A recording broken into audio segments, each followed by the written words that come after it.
responsible citizen and you'll get along just fine. The government working to your advantage. But if you're breaking the rules right and left, watch out. The police aren't there just to be admired in their uniforms. God also has an interest in keeping order, and he uses them to do it. That's why you must live responsibly, not just avoiding punishment, but also because it's the right way to live. That's also why you pay taxes, so that an orderly way of life can be maintained.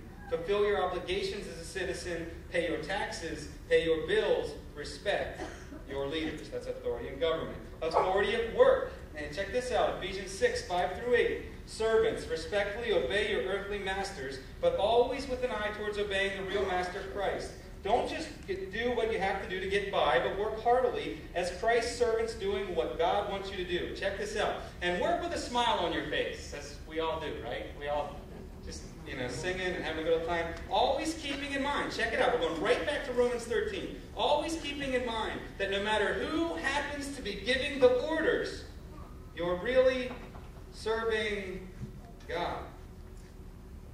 Good work will get you good pay from the master, regardless of whether you are slave or free. So what we got is authority in God.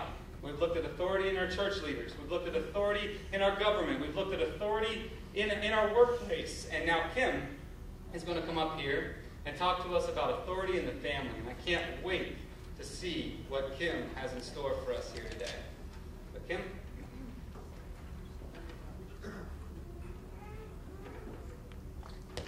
Okay. Kids, you need to exercise your legs, so come on down here. I brought a friend with me today that I think you're going to want to see, so come on down.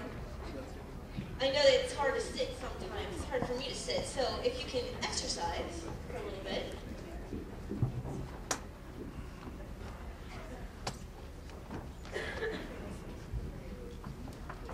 You ready for your duh moment? When I was your age, I only had my mouth washed out with soap if I wanted to say duh in front of my mother. Here's your duh moment. When you disobey your parents, you're going to get in trouble, right? Duh, we all know that. So why do we disobey so often? That's a good question. Let me start with a verse that I can find in the Bible in Deuteronomy.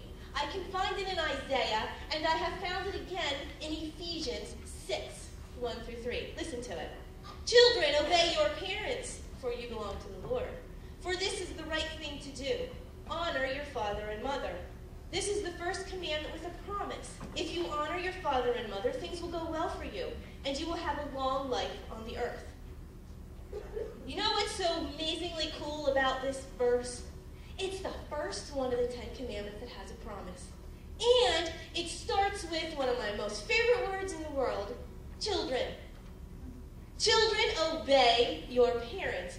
Honor your mother and father. Let's stop for a minute. What does it mean to obey? Anybody know? What does it mean? To do what they tell you. That's the exact words I was going to use. All right, ready for the harder one? What does it mean to honor your parents? To respect. You guys are good. Your parents must be drilling this in your head. To honor somebody means to do what they say when they say to do without grumbling and complaining, respecting them. In my household, the obey part is a little bit easier than the honor part. I don't know about in your household. But what I want to do today to help you understand the promise that God has attached to it is, on the floor, you guys can't see this. What's on my floor? It's a circle. It's a circle of tape. And I'm going to call this circle my circle of blessing. And here's how my circle of blessing works. When you obey, or when I obey, because you know what? I wasn't born 41. I wasn't born 12 either. I had to do it all like you. And when I was your age, when I obeyed, and when I honored my parents, I was in my circle of blessing. And what that meant was the promise God attached with it. My day was easier. I laughed more. Things seemed to go my way, and life was better. But the second I stepped outside of my circle by disobeying or dishonoring, life became difficult, and it became tough. Let me explain to you what I'm talking about. Ben, can I use an example of what happened with us a few days ago? He's hesitating. Yeah, good. Okay. I forgot to ask his permission. Whenever I use my kids as an example on stage, I want to make sure that they're okay with it. A few weeks before Christmas, my son and I had a really rough day. It all started in the morning when he got up and he wanted to play with Legos. And what 8-year-old boy doesn't want to play with Legos? But we have an agenda. Since I homeschool my kid, I needed him to get ready for the morning and do the things that he normally does, like you guys do. Brush your teeth, get ready for bed, get ready for school, make your bed. And I told him, Ben, get that done. We need to start. He didn't start. He didn't make his bed. He didn't do anything. Guess what he's doing? He's stepping outside the circle. I said, Ben, we need to get going. He finally gets going. And you know what? It's breakfast. And in my house, when you're done eating your food, you have to clean your dishes up and put them away. He didn't do that. I said, Ben, put your dishes away. He still didn't do it. He's totally stepped outside a circle of blessing. You guys can all relate to this, I'm sure. When he's outside of the blessing, listen to what happened in an unusual morning, because this is not a typical day in our house. He is now outside the circle because he has not honored, he has not obeyed. And here's what happened. Math class starts. Long division. Everybody groaned. Ugh. Long division. Every problem Ben was doing was wrong. And in my house, when I'm the teacher, if it's wrong, you redo it, don't you? Well, what kid, or what adult for that matter, wants to redo a math problem that's long division? Tears, crying, outside of the circle.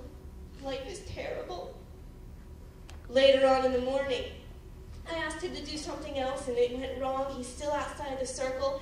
And something that's repeated constantly in our house, his pencil rolled off the table.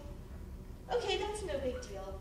Ben reaches down to get that pencil, sits back up, and booms his head right in the back of the table. More tears, more hardship. He is outside that circle. He is not in the circle of blessing. Lunchtime comes. I give a direct order for my kids to come and to do things. Ben does not come. He's still too busy playing with Legos. He is still disobeying. Do you guys see this? He's still outside my circle. What happens at lunch? His sister gets to pick the lunch that Ben wanted to eat. More tears, more crying. Let's sum this up. We're eating lunch. Boom, over goes his water. All over the table, all over our school books, all over the floor, all over him. Wow, what a hardship day it's been, wasn't it, Ben? And I looked at him and I said, Ben, you need to make a choice. You need to choose, are you going to start obeying and honoring, or do you want to make a little bit of a change and stay the same and stay outside this circle and let life be really hard? Because God promised us that He's going to, it's almost like a reward. You get in the circle and life is better. So at lunchtime, Ben made a decision. He decided that he was going to get back in that circle and he was going to start obeying me. And you know what happened? All those math problems suddenly became simple, and he was done in minutes. There was a smile back on his face. The whole family was laughing again. The water got cleaned up, the lunch was forgotten, and before he knew it, he was off playing with his Legos, doing exactly what he wanted to do before the morning started. That's how our circle of blessing works. Okay, so where's my buddies? I brought some buddies to help explain this one more way, because it's easy to understand the circle of blessing. It's easy to understand why it's so important to stay inside that and obey. But I brought somebody with me to help get this point across, because as you get older, this is for the older kids out there. What do you think's under my blanket? What do you think? A bird or a hamster? You're not right. A snake. How can I have a snake? All right. I brought with me, they're still in there, my 2 guinea pigs. This is Bart and Stuart. Bart Barton, that's pretty unique, isn't it? And Stuart, we thought was a girl, ended up being a boy, so we had to change the name to Stewie. And you know what? They're living in a cage, aren't they? In my house, they better be in a cage, because I don't want their poo all over the floor. That's disgusting. But this cage is their circle of blessing. Yeah, it's a cage, and it's a circle of blessing. Here's why. When my guinea pigs are inside of this cage, They have all the fresh water they want. They have all the food and the clean bedding they want. They get vegetables. You guys can't see them very well, can you? They don't live in this cage. They live in a big cage at home. They get fresh vegetables. They get fruit. And they are the happiest guinea pigs ever. But one of the most important reasons why these guys live in a cage in my house is because we have 6 cats. Yes, we're crazy. 6 cats reside in our family. It's my fault, I must admit. And if my guinea pigs were not inside their circle of blessing cage, they would very quickly become somebody's dinner or lunch. And there would be tears, and there would be blood, and there would be fur, and it would be messy. This circle of blessing cage protects them. And as you guys get older, guess what happens?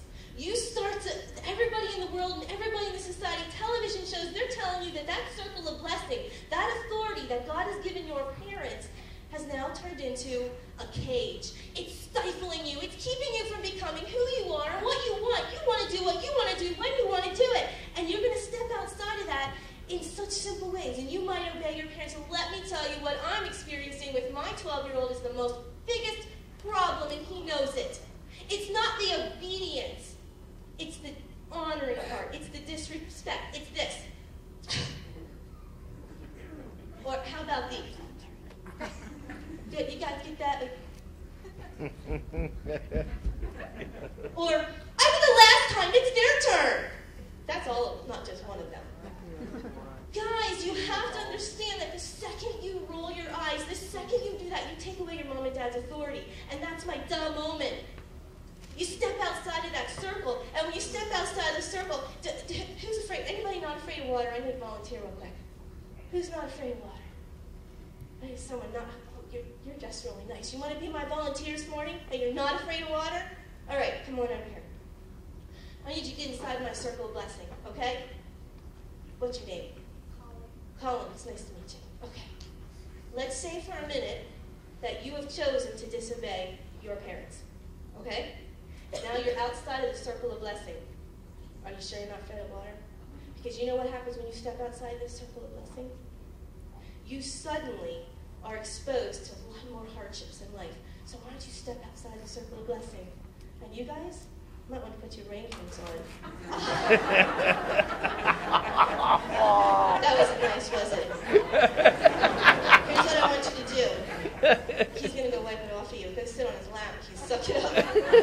Hold it. Thank you. Sit down in the seat. It'll absorb most of that moisture. Do you guys get that? When you step outside, I wanted to give him a chance to play with that gun because we had to thaw the water out of it just to get it to work this morning because in 20-degree weather, a squirt gun doesn't work well. When you step out, I apologize to Colin's parents. When you step outside of that circle, guys, you are exposed to all kinds of hardships and sorrows and sadness. It's easier to stay inside. Get the rewards, get that prize, get that blessing that God has given us. So here's my plan. Parents, your job is to keep them inside the circle, but ultimately you cannot keep your child inside this circle. They have their own free will, and they're going to step out on it, but your job is to keep them in there. And if you rule in your house with a harsh hand, they're going to experience it more as a cage, and they're not going to want to get out of it. They're not wanting to stay in that circle. But if you're too light and you're too easy, they're not going to want to stay in that circle either. It's a hard balance as a parent in finding it. I'm still looking for it. I'll take anybody's advice because I'm still looking for it.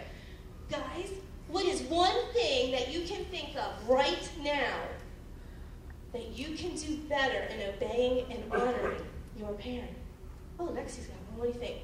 My parents tell me to do something, Going to do it right away when her parents tell her to do something. You heard that. Where's Tom? You heard that. All right, write that down. I'm sure you can all think of something. Talk to your parents about it. This week, try your best to stay in the circle, okay? Thanks, guys. You can go back.